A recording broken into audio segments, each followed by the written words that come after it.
Welcome to the writer's life, the place where you get the sights, sounds, smells, taste of my particular writer's life. And I don't know where the microphone went.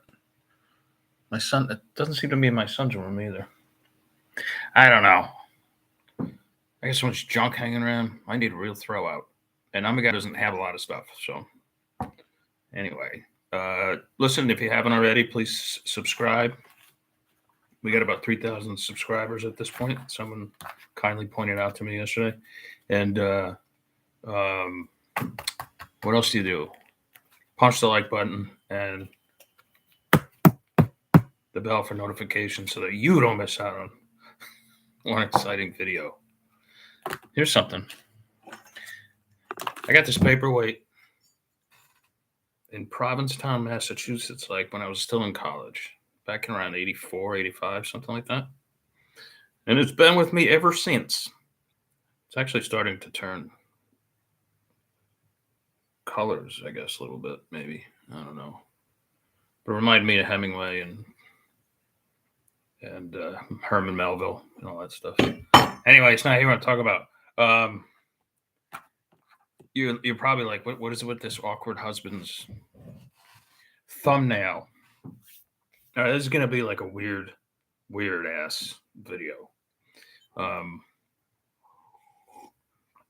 Even more weird ass because I'm half asleep. I just got up from a nap and I got to do it early because I have some coffee. I got to go to my mother's and do a couple things over there. But as we know, I like to travel and I like to go to these strange and weird places and have my adventures and stuff like that. And that feeds into my fiction. And I get the sights, smells, taste of the place so that I don't have to Google it in like so many authors do. You lazy bastards. And it's also a part of the writer's life. It's to me, it enhances my life. It enriches my life. You know, when you're lying on your back in a sarcophagus that's entirely alone, and you're entirely alone inside one of the great pyramids, you know you're doing something special, right? Something that's life-changing. And I also in the fall, usually in the fall, sometimes in the spring, but almost always in the fall, I'll go to Italy for an extended writer's retreat. Like my whole life is a writer's retreat, right? Like my old girlfriend once said, we happened to be walking through the woods and taking a little hike, and I happened to say like, oh, maybe I should apply to Yaddo Writers Colony. And she turned to me and she said, your whole life is Yaddo Writers Colony. And I was like, yeah, you're right. I guess I don't need to apply, you know. But anyway, she's still running. Anyway, so like maybe I'll be out like at a bar or I don't know, wherever, restaurant, grocery shopping. I don't know, whatever people do in their normal daily activities, and I might run into a nice lady and she'll be with her husband or her boyfriend, whatever, and they'll be like, oh, I just read your last book, or I really want to read the new one that just came out. There's always a new one. And I'll be like, cool. You know, and the husband will always be looking on like, can we go now? Because first of all, guys hardly read, right? But anyway, and they can't get a grasp on what I do for a living, because they do the 9 to 5 thing, whatever. 2 weeks vacation a year, 60/40 portfolio, in the bank and all that stuff. Country club, keep up with the Joneses type lifestyle. And I'll tell the woman what book is out or whatever. And she's like, oh, okay, cool, whatever. And always remind them that I can sign a copy for them or whatever. And then it almost always, it's like, well, where are you going next? Where are you traveling to next? Which is nice. People are interested, because I post pictures on Facebook and all that shit, like everybody else does. And, and maybe I'll be like Turkey or Vietnam or Russia or Ukraine or wherever it is. Or like now it'll be like, well, I'm going to Italy for a month and a half. I leave in a week and a half. And like, I swear to God, like 9 times out of 10, that's when I really start getting the stare from the husband. And like, but the female in the equation will almost always turn to said husband and or boyfriend and say something like, "We don't go anywhere." Or the best one is like, "We don't do anything." That's great. That's always the really good one, because then I really get the look, like from the husband, and it's like, I'll try to change the subject, um, or move on, whatever. But it happens so often, and I think it's like, there's a lot to be said for relationships, steady relationships that are secure. Um, Although I can count way more marriages that have broken up over one or both parties being dissatisfied with not their lives together, but their personal lives. And it always inevitably is like it's the other person's fault. It's happened to me a couple of times, at least, and all that.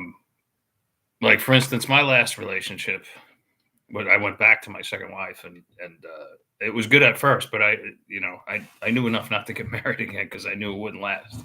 That's just it was the pattern, and I had learned to recognize the patterns. And like out of like the 4 or 5 couples we hung out with during that period of being together, all of them gone, all of them split up because one or the other wasn't satisfied with their life. They married for security, and they got that security, and they also got a whole shopping cart full of boredom. So I don't like to be bored. I don't like to have a lot of I don't like to own a lot of stuff. I've told you guys this before. What's the Japanese term for it? I forget. My son knows. He speaks fluent Japanese, but um, I just live life very like when I travel to Italy for 6 weeks.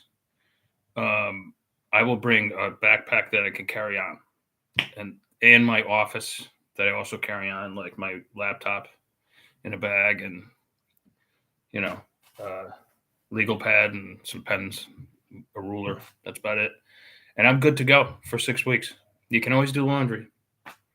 You can always go to the store and buy, more boxer shorts and socks if you need them, t-shirts, whatever. Um, and that's just the way I roll, I guess. Um,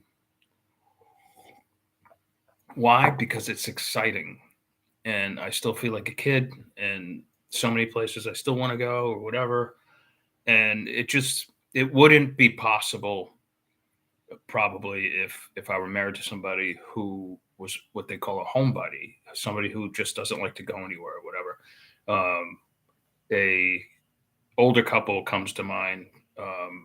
I know he's since passed, but I know he really wanted to travel a lot, and she wouldn't go, and so he never went anywhere. And then suddenly, you're born, you blink, and the life she's over. So I don't want that. I didn't want that to happen to me, and I knew that like if I stayed like in my dad's business and became like this business guy, like it would just be a disaster. I would just be at this point in my life now at 58 years old, and I would be looking backwards instead of forwards, and I would be looking at that. I would be looking at the past and saying like, why didn't I make that decision back when I was 29, 30? Why didn't I make that crucial decision as hard as it was going to be on everyone, and change my life? Luckily, I did, and I did it. And it was hard, but I did it, and I thank God I did it, and I don't look back. And now I just look forward. I'll be in Italy in a week and a half. I'll be back in December.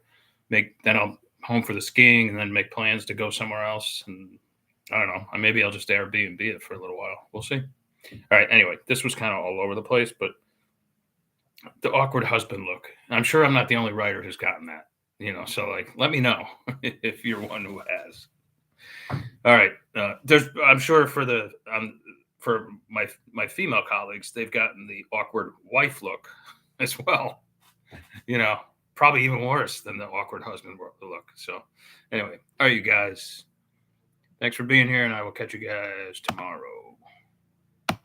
Ciao, ciao, ciao, ciao, ciao, ciao.